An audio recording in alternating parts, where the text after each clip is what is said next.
A little bit of history.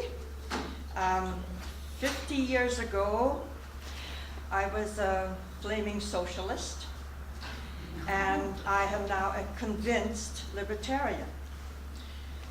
I would really appreciate knowing how many other people started out as government lovers and socialists. I think quite a lot of us have gone that route. It's actually quite natural as young people to want great things to happen, and if you can't do it yourself, you're helpless. You think a higher being can do it. My history goes back to being a socialist 50 years ago at the founding convention of the New Democratic Party. In Canada, we had a socialist government in Saskatchewan in the early days, the CCF. At the founding convention of the New Democratic Party, which is going to be a New Jerusalem happening, we had one of our leaders, David Lewis, speaking. David Lewis was the father of our current Stephen Lewis, who is very active in humanitarian things. And David Lewis ranted and railed from his podium about the defects of conservative governments, liberal governments, and that when the new Jerusalem, the new Bethlehem would come, that the socialists, democratic socialists, would get rid of corporate welfare bums. And that's where corporate welfare bums was invented by David Lewis at that convention. Well, that topic still is current, and different people talk about it and rant and rail. And we might ask ourselves, what can we do in this kind of situation? Well, there is one organization in Canada called the Canadian Taxpayers Federation, which very actively, systematically challenges big government and their defects, and does it in our name as taxpayers. We could belong to it, and it would be worthwhile to get on their website to see what they're doing. Today we have the guest speaker, Maureen Bader, the BC Director of the Canadian Taxpayers Federation, and she's not shy to speak frequently and often and strongly against the defects and the deficiencies and the waste of government. So we bring you Maureen Bader, who will speak about the immorality of corporate welfare.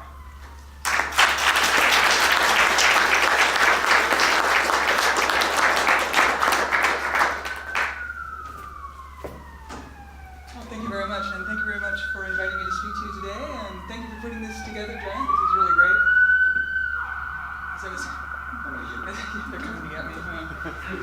I had to laugh because we were talking about when did we first think we were going to be libertarian. Well, I can remember actually quite clearly when I first decided I was going to vote for the NDP, and that's when Pauline Jewett came to Centennial High School, the high school I was going to at the time, and at the risk of actually giving away how old I am, she had just gone from being the president of Simon Fraser University. She was running for the NDP. She came and she spoke to us at the high school, and she said, what we're going to do is take stuff from people who have it and give it to people who don't. And I thought, yeah. I'm voting for you.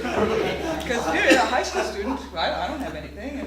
And so then over time, I started working, and I was getting my own money, and then I started thinking, that's actually a bogus idea. And so that was what really started to make me think, people who work hard should be able to really reap what they sow and benefit from the efforts and the work that they make. And I'm not actually going to talk about that. What I'm going to talk about is corporate welfare. Now, the Canadian Taxpayers Federation is actually a very small organization, but we're actually pretty loud, although I'm shy. And we have left some magazines in the back, and you can take a look at those, and you can maybe go to our website, taxpayer.com, and take a look at some of the other things that we'll do. And I'll just start out with a claim that would be considered completely outrageous by most people, or a lot of people. I shouldn't really say most, because I think we've got a big silent majority out there who really do think the way that most of us here in this room think, and that is that capitalism is the most moral of systems. Why? Because those who best fulfill the wants of their fellow human beings will be best rewarded.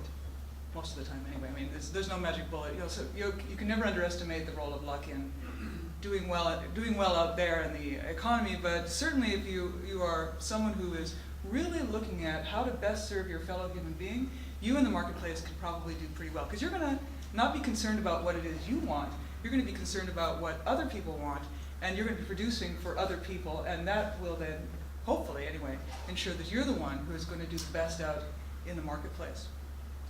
But then we have to ask ourselves, what sort of government is it that takes money away from people by force and then arbitrarily gives it out to favored industries or businesses? That tries to social engineer the production of some good or service that those in power think that people should want, whether they want it or not. Or one that encourages dependency. Could it be immoral? Frankly, corporate welfare of any color is unethical, and we really do need to get rid of it. So just a definition so we're all on the same page. When I talk about corporate welfare, I'm talking about supposedly repayable and also strictly non-repayable handouts, subsidies, loans, and grants. Essentially, corporate welfare is any government program that provides unique benefits or advantages to specific companies or industries. But before I start going on about why governments really love corporate welfare, I just have to say one thing, and that is that frankly, people in business can be their own worst enemies. Instead of standing up on the basis of principles, they play into this corrupting system of favors. Instead of speaking out against the folly of a particular policy, they look to see how they can survive within that system, and that's usually by means of subsidies. So you have businesses who are actively lobbying, and I'll talk about that a bit later, for subsidies, because they see the way the government is, they see the writing on the wall, and they see, well, I could probably benefit if I spend my time getting subsidies instead of spending my time serving my fellow human being. Now, the Taxpayers Federation published a report called On the Dole, and you can get that on our website, taxpayer.com, if you want to see it in detail. In there, we've listed all the handouts that the federal government has given through more than 150 different programs out of a department called Industry Canada between 1982 and 2006. That list runs for 800 pages. During that period, Ottawa authorized $18.4 billion in grants and loans to various companies and organizations. Of this, $7.1 billion was repayable, and what do you know, only $1.3 billion has actually been repaid back. Now, corporate welfare is just one of those things that's done here in Canada, and it doesn't really seem to matter which political party is in power, or what good intentions these politicians had while they were in opposition. But these politicians know that corporate welfare is a bad policy. In 1997, the Minister of Industry at the time said, the problem with government intervention is not picking winners and losers. The problem is governments can never shake the losers. They sink big money into something, then keep throwing good money after bad. Other people's money, of course, not their own. Back in 2004, then opposition leader and current Prime Minister Stephen Harper said, governments should concentrate on creating a favorable tax environment rather than trying to pick winners and losers. What does he do? Goes out and creates 2 new regional development programs, one for the far north and one for southern Ontario. So I'll talk a little bit later about what these regional development organizations are supposed to be all about. But really, they're nothing more than tools of redistribution. Now, closer to home here, and very ironically, the current BC Premier, Gordon Campbell, when first elected in 2001, promised to eliminate all subsidies to businesses that give some companies a benefit over or advantage over their competitors. And as I'll discuss in a minute, times have changed. Now, why is a policy that politicians know to be wrong so popular? Well, it gives them the opportunity to appear to be doing something. As we know, the stimulus spending initiative that the governments all over the world have had, really it doesn't really stimulate the economy, but it allows them to appear to be doing something. And you talk to economists who believe that this is the right way to go, and it's not really so much that they believe that they're going to stimulate the economy, but what the politicians need to do is make people feel better. And they do that with billions of our dollars. And of course, it creates deficit spending and massive increases in debt. Right now, though, what's super popular among politicians all over the world is jumping onto the eco-fad bandwagon. Governments are busy appearing to promote the growth of an entirely new green energy sector, even though similar programs in Europe have proven to be expensive failures. You gotta like it when politicians promise to create something from nothing. So, for example, in February 2007, the BC government created the Innovative Clean Energy Fund, that's the ICE fund. This is a really popular program. It was a $25 million program. They went out and said, okay, we're gonna give, handouts, I didn't say handouts, we're gonna support the clean energy investments. They got 60 applications looking for $140 million in subsidies. That was five times what was available in funding. So this program, like many other corporate welfare schemes, creates a very strong incentive to spend time and energy applying for funding. So what we have are a bunch of companies out there who are spending a lot of time figuring out how to get money from taxpayers instead of figuring out how to produce stuff that people want. And we can see this really very clearly if we take a very close look at one of the companies that benefited from the ICE fund. The ICE fund is the Innovative Clean Energy Fund, and that's a company called Nextera. So according to the BC government news release, trumpeting on and on about how great this ICE fund was, Nextera was given $1.5 million to help fund a $9 million plant in New Westminster, which is a suburb out east from here. But what's not on the BC government news release is that Nextera also received $300,000 from Natural Resources Canada, $345,000 from the National Research Council of Canada for that very same project. And there's more. Nextera also got $2.7 million from another federal government department, Sustainable Development Technology Canada, for a very similar project. Now, according to Natural Resources Canada, Nextera has received more than $4 million from NRCan, Natural Resources Canada, alone for the development of this very same technology. So these three federal government departments just seem to exist solely to hand out other people's money to savvy small and medium-sized companies. But what this actually means is that companies that are too busy working are actually helping to subsidize their competitors.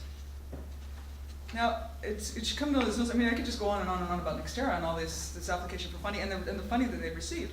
They developed a project in Victoria called Dockside Green, and it's supposed to be sustainable housing. They got $85,000 from the BC government, and the municipal Green Municipal Fund gave $350,000 for that same project. In fact, all three of Nextera's projects in Canada have benefited from green corporate welfare. So if we get really right down to what underlies government's love of corporate welfare, it really all comes down to this is allowing them to buy votes. Governments create tools across the country to redistribute other people's money, and we've got one of them right here, and it's called Western Economic Diversification. The Taxpayers Federation released a study last year called WED, Western Economic Diversification, 22 years of pork barrel spending, and you can also find the study on our website, taxpayer.com, as well. The study tracked $4.3 billion in WED handouts over the 22 years of its existence, and they found that the department's spending routinely skyrocketed, and I'm sure this is just coincidental, right before federal elections. I mean, the study showed quite clearly that Western Economic Diversification funding is nothing more than a vote-buying tool, and a big one too. Only about 52% of tax dollars handed out through loans were actually paid back, and over 134 million in loans have been written off since 1987.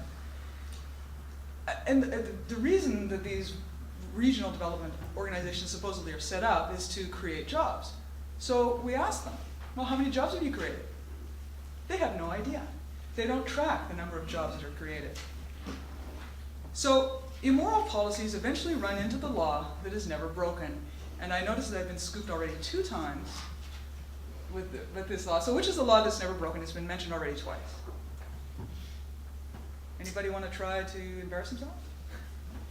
The law, sorry, go ahead. Well, I was going to say something about you can't create prosperity without creating value. I forget exactly how we phrased it. Good try that at some point. Oh, Unintended consequences. Oh, go to the front of the class. The law of unintended consequences. So, what has happened with this corporate welfare? Well, what it's done is created a massive, massive lobbying industry. And some of these lobby groups, especially in the green sector, could really write a book on how to lobby successfully. The ethanol lobby, which is called Canadian Renewable Foods Association, has done an excellent job at extracting other people's money for itself.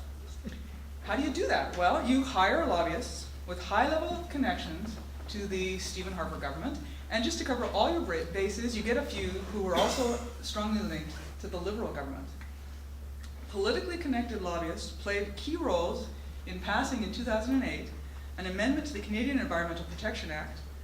This legislation requires oil refiners to include 5% ethanol in gasoline by this year. This is after a $2 billion subsidy for biofuel production announced in 2007, and most of those subsidies goes to the ethanol industry. But you know, there are other, and actually quite devastating consequences to this corporate welfare. Green corporate welfare leads to higher electricity prices and actually leads to fewer jobs. BC right now is in a race to the bottom with Ontario to see which government can hand out more money to green energy companies, or these alternative or renewable energy companies, or whatever you want to call them. Ontario is committed to subsidize energy sources, and this commitment has actually made it the most expensive electricity market in Canada. So we have to ask ourselves, do we really want to be in a race, in this particular race? Since May 2009, the Ontario government has been paying a guaranteed rate to renewable energy companies that will drive the cost of electricity up for Ontario families. It means that Ontario families are going to pay about $300 a year extra to heat their homes and cook their food. So you might ask yourself, why would the Premier of Ontario want to force Ontario families to pay more to heat their homes in the winter? And if you know anything about British Columbia versus Ontario, you know that it's a lot colder there in the wintertime. Well, that's because Premier Dalton McGuinty, the Premier of Ontario, is saying, well, you know, this green alternative energy initiative is going to create 50,000 jobs. Well, is that really going to pan out? What does the evidence tell us? Well, the green job creation experience in Spain is touted by US President Obama as an example that the US should follow. But a Spanish study shows that the US would lose 9 jobs in the productive sector for every 4 jobs that it created in the subsidized renewable energy sector. In fact, green job creation in Spain destroyed jobs in metallurgy, non-metallic mining, and food processing, beverage, and tobacco industries. Most of those renewable jobs are created in the construction of these renewable energy projects, so they're temporary jobs. And they found that only 1 in 10 jobs created in the renewable energy sector was a permanent job. In fact, green job creation in Spain costs $900,000 per job. But you know, we don't have to go all the way to Europe to see that subsidies to renewable energy companies doesn't create long-term jobs. We've got a really good example right here in British Columbia, and that's Ballard Power. Ballard Power, of course, was creating renewable hydrogen fuel cells, because we were going to power ourselves with hydrogen. In 2001, at the height of employment at Ballard, they had 1,400 employees, but by April 2009, that employment had fallen to 400. Last summer, they announced another 85 layoffs. Ballard Power took $22 million from BC taxpayers by the year 2000 and has taken millions more through various federal redistribution or these corporate welfare handout programs that they have. Ballard abandoned its automotive fuel cell business in 2008, and in 2009 left the Japanese cogeneration market because the Japanese government said, we're not going to subsidize you guys. Ballard has never made an operating profit in its 25 years of history. So handouts to business are just plain immoral, and it really doesn't matter what color they are. That's because corporate welfare is the opposite of what makes the capitalist system moral. Corporate welfare forces people to pay for something they might otherwise have freely chosen not to buy, like a GM car, for instance. It forces businesses to subsidize their competitors. It puts government into the business of picking winners and losers. It diverts money away from productive into non-productive businesses and activities. It creates a culture of dependency, and it doesn't create jobs, at least not productive jobs. Now, it does create a lot of lobbying jobs, that's true. So the first step to rejuvenating capitalism is to get rid of corporate welfare.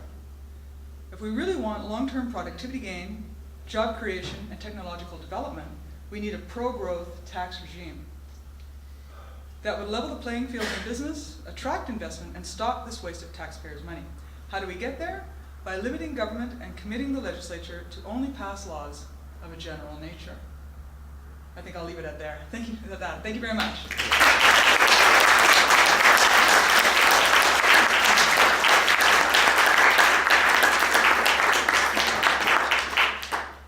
Maureen, if I could just interrupt for 30 seconds. Lunch is actually ready, so the best thing will be if vegetarians could actually, if they wanted, they could pick things up before others go and pick things up. You can continue with your questions and answers while this is happening. The other thing is that Mr. Reed is going to talk again at 1 o'clock, and we might have a provision to for some people in the audience to express their views on who their unsung heroes are. There are some sheets of paper outside, so if you write your name and a sentence or so on that person that you want to talk about, we will decide. I mean, we can't really accommodate everyone, so if you just give that card to me, we will see who can be accommodated in that speech. Can you explain a bit more what the topic is for people to talk about? Okay, unsung heroes. So if you know of someone, not yourself of course, but if you know of someone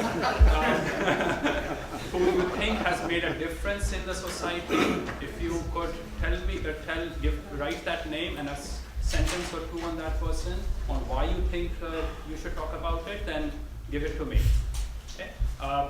Of course, I'll decide who speaks and who doesn't. And I should have mentioned this earlier in my introduction, that whosoever doesn't find this day valuable, please come to me, ask your refund back, and I'll give your money back. And you can continue with the questions. Thank you.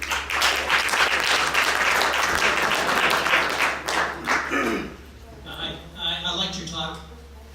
I just wanted to underline something that you basically said anyway, that this is really nothing that's the fault of capitalists or their lobbyists. It's an entirely a government problem. Yeah, it's a corrupting system. I mean, think about it. I speak to people in business organizations all the time, BC Business Council, Chamber of Commerce, and all that, and they say, well, what are we supposed to do? You've got these governments. They're handing out all this money. And on the one hand, you want to be principled and stand up and say, no, I'm not going to take this. But your competitor is taking it. It puts you at a significant competitive disadvantage, which is why the entire program needs to go. So that's right. Thank you. Thanks. Especially because there are shareholder advocates. Ontario's situation is even worse than you said. They are paying private homeowners to put solar panels on their roofs. They're giving them 20-year contracts at 80 cents a kilowatt. They're charging somewhere between 10 and 15 cents to sell that energy, which means that the solar panel manufacturers' lobby is winning, and the installers are winning, and McGuinty's government is locking in 20 years of future governments to keep paying through the nose for that.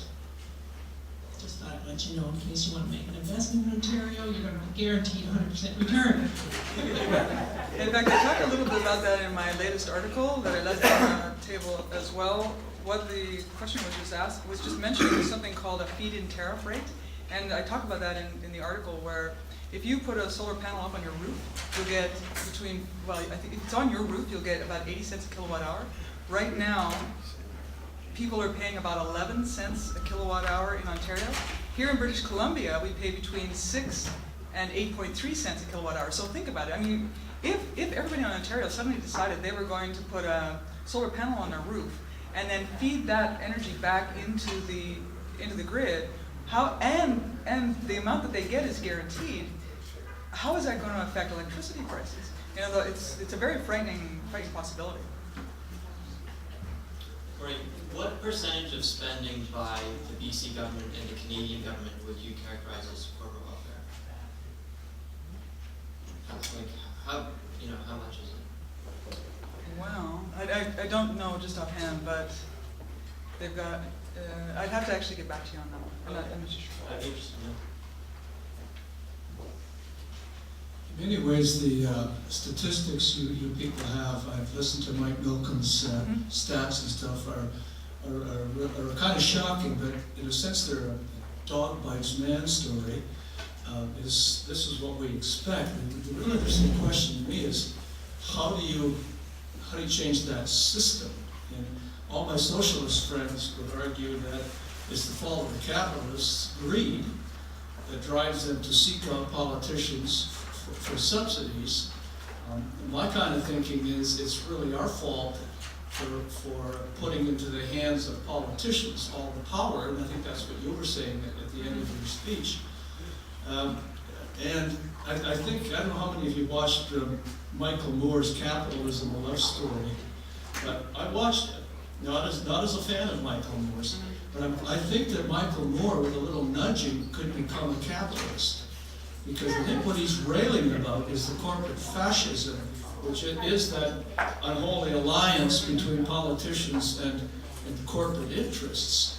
That, if you listen to the movie really carefully, that's what really angers him. And in a sense, all of these handouts give capitalism a really bad name. Most of the socialist friends, when they think of capitalism, immediately think of capitalism and politics combined. I think that's one of the real damages that's done to the cause of capitalism. I don't know how do you, who solves the problem? The capitalists? Who's at fault? The politicians for handing out the money, or the capitalists for taking it? Heading for the trough? But I think it was von Mises who said that, who emphasized the importance of public opinion. And as I was saying to someone else at our table a little while ago, politicians make policy to get elected. They don't get elected to make policy. And it's up to each one of us to engage in this marketplace of ideas, let people know what the damage is that's created by corporate welfare, and get people to start demanding over time that governments stop doing this. And another way to look at doing this is to start speaking out more and more about spending limitations. The problem with tax, a lot of states in the US are moving to tax limitations, but the problem with tax limitations without spending limitations is all you end up with is a deficit. What we need to have are spending limitations, and the way to get that, again, is through public opinion, because these politicians don't want to restrict themselves from being able to engage in this vote buying behavior.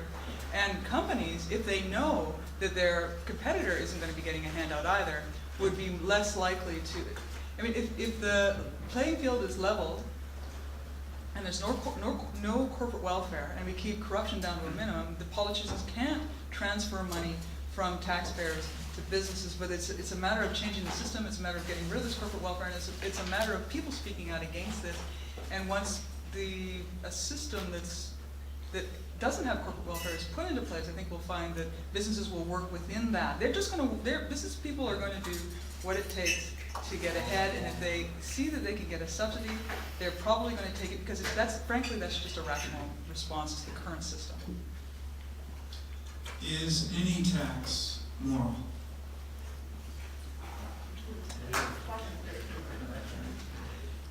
Well, strictly speaking, no. Unless,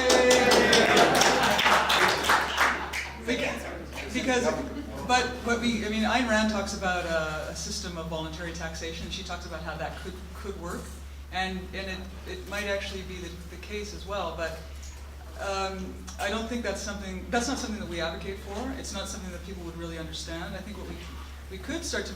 We need Walter to explain that. Yeah, Walter could. Yeah, but I think even Walter, he says he's not an anarchist anymore. He's not. Uh-oh. But you could say, "Oh, Maureen said you're not an anarchist anymore," and then he'll have to defend himself. But apparently, he's not an anarchist anymore.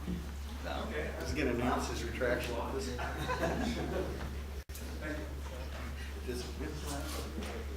You are implying or saying that all subsidies of any sort are not a good thing. Right. You gave numbers which understated the amount of subsidies, probably deliberately.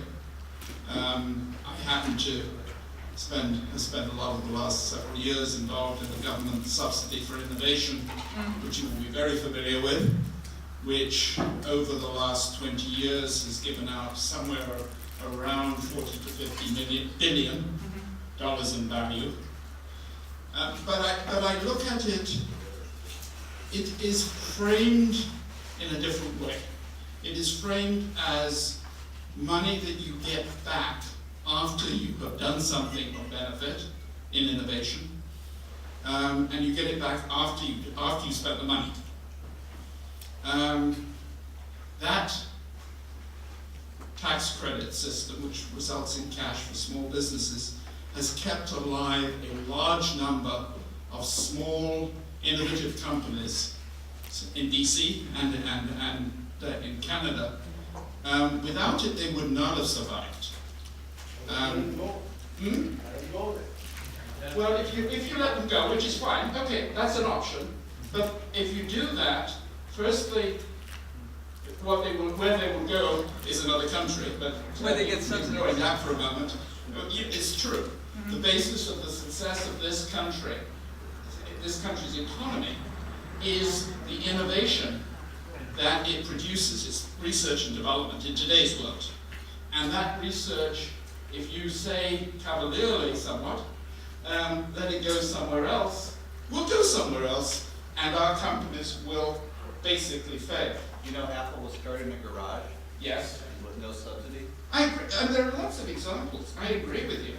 But there are also a large number of examples of companies that would have failed. I mean, I know a lot of them because I work with them. And I know that they haven't got access to capital. I know that the people who are running the company are not taking money out.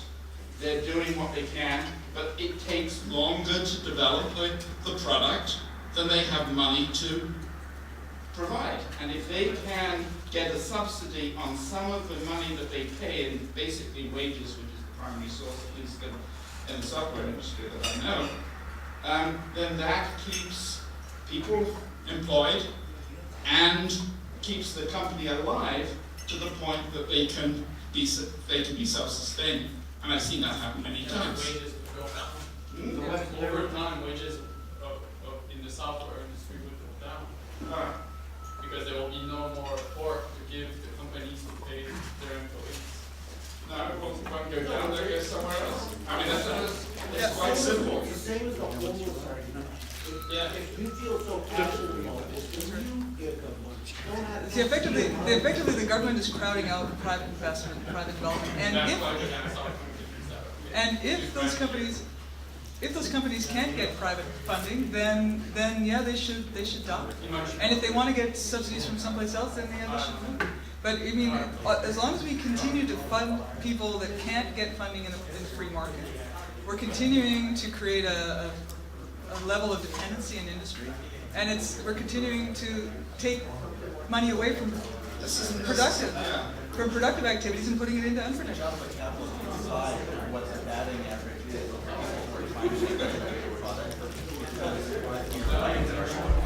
That's how you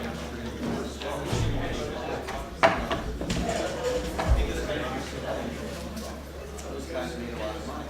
So even that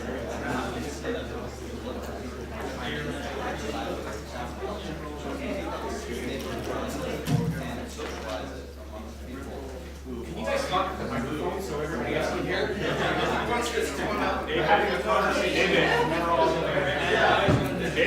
Okay, next question. I think taxpayer.com kind of ignores policy as a form of approval.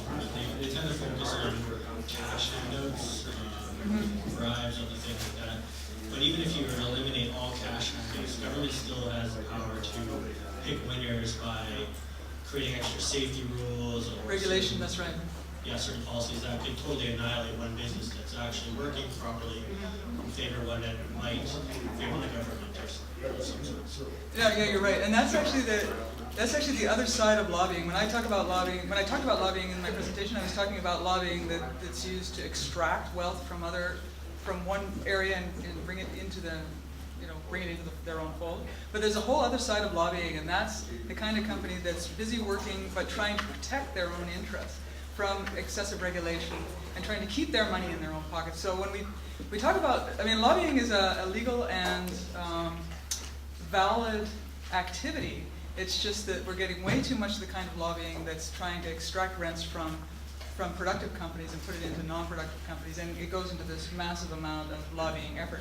It would be great if we could get rid of all corporate welfare and also start to restrict the amount of regulations that governments can impose on companies that prevents them from actually becoming as good as they possibly could be.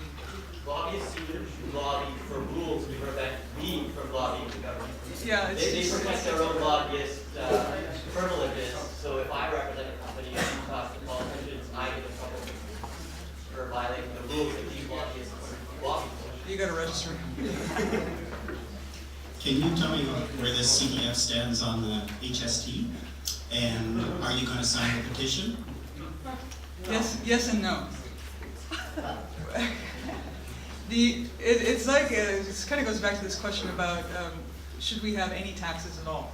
Well, or any taxes legal? Well, the CTF, the Taxpayers Federation, we're not anarchists. We don't say that we should have no government. So that means we need to have some taxation. So let's move. What we do advocate for is a lower, simpler, flatter tax system, and the HST, at least in theory, fits into that model. So we get rid of the PST, which is a bad tax. We have a supposedly lower, simpler, and flatter HST system. And we've actually, if you can go to our website, we've got a Lower the HST campaign. When the HST was first announced, what the Taxpayers Federation says is that people should pay no more in tax. Because we know that the HST is a shift, by the government's own numbers, a shift in tax burden from business to consumers of about $2 million. So we successfully advocated for a reduction in the personal income tax, which the government did do through an increase in the basic personal exemption. And what we're working on right now is a reduction in the overall HST rate. So no, I will not be signing the no HST, no, that's not what we're saying. We believe in a tax reduction, not a tax status quo, and that's what the no HST group is all about. I am so sorry I'm keeping you from lunch. Yeah, I'm a vegetarian. Don't eat all the vegetarian sandwiches. But I am delighted with this seminar, this discussion. I'm being enlightened. Coming out of the dark ages a little bit. So I'm not going to challenge any of the speakers because I don't know much about it. But I'm curious, as you advocate less regulation and less tax, maybe no tax whatsoever if any tax is immoral. I'm just curious, how do we fund things like the police, the courts, the national defense, if we have no tax? Like no forced tax. It's the next page. Yeah, that's is somebody talking about that later? Walter, get Walter. Is there a way that can be done? Yeah, voluntarily. Because, and Ayn Rand talks about this in some of her books, that people would be willing. Do you buy fire insurance for your house? Yes. Right. So would you buy insurance? Would you pay more insurance so that the fire truck would actually come to your house? I mean, this is what people will voluntarily pay for things like fire insurance. So why wouldn't they pay for safety? Why wouldn't they voluntarily pay for the government to protect it? Why would we not voluntarily pay to have the government protect us from, force by the people or force from countries outside? So certainly you can make the argument, I'm sure that's what Walter's going to do later, for a voluntary tax system. Varieties of protection based on the free market of providing certain levels of protection. You may have to pay for the level of police like it is now, which is really not preventative, it's more reactive crime, or preventative, that way. So there is room in the free market. Yeah, for a voluntary tax system. So there are ways. And last but not least, in economics, we think we learn that some of the regulatory things the government does is because aiming at internalizing the bad externalities produced by the free enterprise system. A point in case might be mercury pollution on rivers and things like this. That a private entity might not have any interest in protecting the environment easily, on their own, and thus somebody has to come in with a bit of a baseball bat and say, okay, you're not going to do that anymore, or encourage them some other way not to do it. So is that possible also to organize in a way which does not require government intervention or big regulatory systems? Well, if you look at all the regulations that we have, you'll see that most of them are the result of lobbying by some companies to shut out other companies. So if we could sweep away a lot of regulations that just really interfere with the free flow of activity in the marketplace. As far as, do you want to come to the, I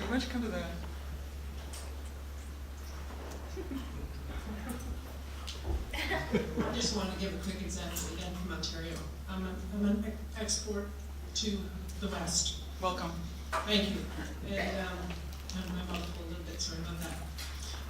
In Ontario, under Premier Frost, can't remember the exact year, I think it was the 60s. Up until that time, people could do class action lawsuits to prevent pollution of their waters. And the, believe it or not, the company was called the Kalamazoo Vegetable Parchment Company, was polluting the Ottawa River. And farmers downstream hired a lawyer to have this stopped. And the cease and desist order was given, and the company was required to put the proper filters on before they started up again. Premier Frost had a law passed that made the environment the sole responsibility of the government. Mm-hmm. And when he retired, he became the chairman of the board of the Immorality company, which owned the Kalamazoo Vegetable Parchment Company. Yeah. Sorry, I'm out of breath and jumping too. Yeah, I think actually Walter would probably talk more about this as well, but and that goes to what the question was just saying, is that if we have a if everything is owned by somebody and you pollute that, then you owe compensation to the person that you impose your pollution on. But the problem we have right now is that a lot of stuff is owned by everyone, which of course, as we know, that means it's owned by no one. And government regulations then, in fact, can sometimes lead to pollution happening in these areas that aren't really owned by anybody. I think that the Walkerton water situation, but a lot of times what happens is that, for instance, you've got big subsidies to farmers, they over-fertilize, that fertilizer goes into the waterways, and it creates all kinds of problems, and it's the whole common property problem, and the way you would then solve that at the level of the environment would be to have property rights over all parts of the environment. I think that's ultimately really the only way you could have the government completely outside of regulation of any kind, is to have full property rights throughout the economy. Maureen, thanks for your talk.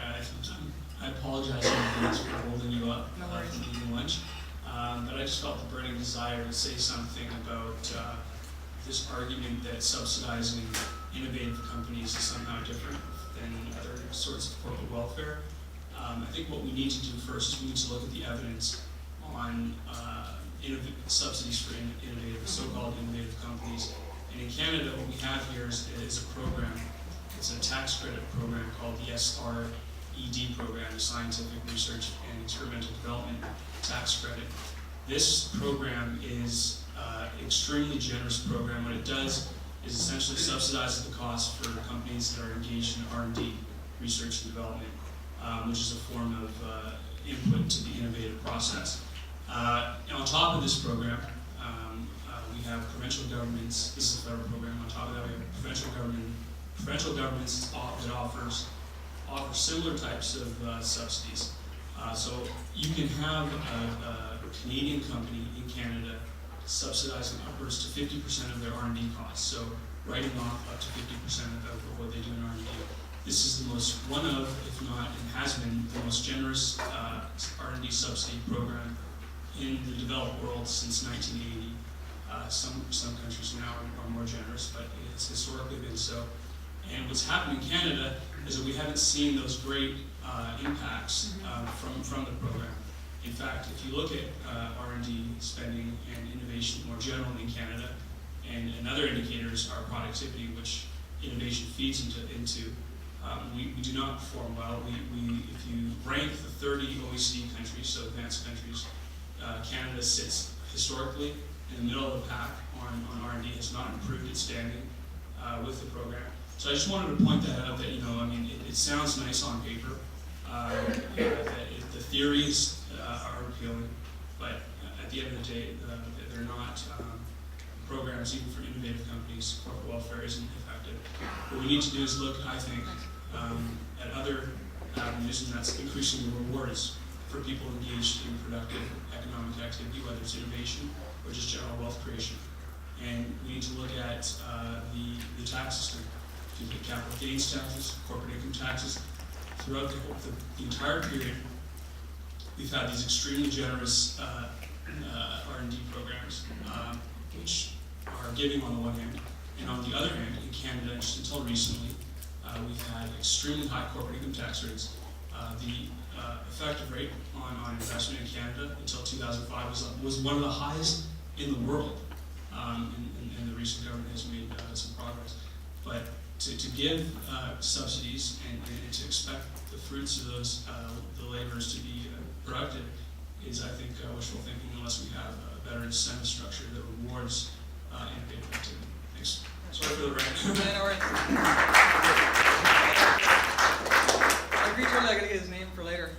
Well, thank you very much. If there are no other questions, thank you very much. If you have any other things you'd like to discuss, I'm just sitting over there. Oh. I just got one question.